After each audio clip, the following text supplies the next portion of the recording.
ঢিলা কুলুক এটা ইসলাম শরিয়াতে কখনো জায়েজ না।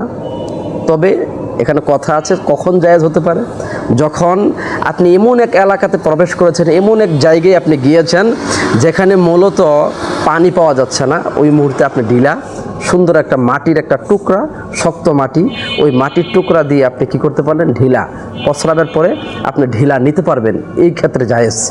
কিন্তু যদি ঢালাওভাবে স্পষ্টভাবে পানির অভাব নেই, আপনার পবিত্র হওয়ার জন্য পর্যাপ্ত পরিমাণ সামান, পর্যাপ্ত পরিমাণ জিনিস রয়েছে, পানি আছে, পানি থাকার পরে যদি আপনি ঢিলা নেন, ঢিলা আগে নিয়ে 40 কদম হাঁটাহাঁটি করলেন, 40 কদম হাঁটাহাঁটি করা এগুলো ইসলামী শরীয়তে জায়েজ না।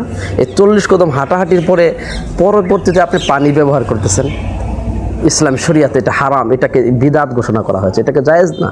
আল্লাহ নবী মুহাম্মদ রাসূলুল্লাহ এই কথাই বলেছেন, নিশ্চয়ই পানি পবিত্র, পানি থাকার পরে তুমি ঢিলা নিয়ে পবিত্র অর্জন করবে, এটা হতে পারে না।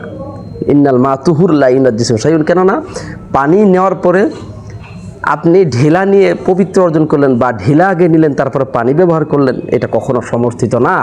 রাসূল সাল্লাল্লাহু আলাইহি ওয়াসাল্লাম এই কথা আমাদেরকে বুঝিয়েছেন।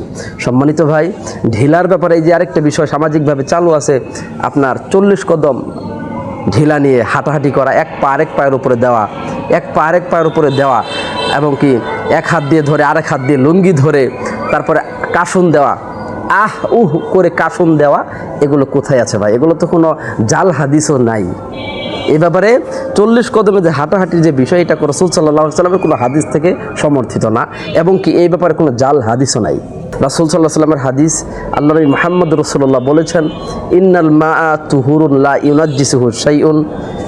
এই হাদিসের অর্থ হলো, নিশ্চয় পানি পবিত্র, লা ইউনাজ্জিসুহু শাইউন, কোনো জিনিস তাকে কি করতে পারে না, অপবিত্র করতে পারে না।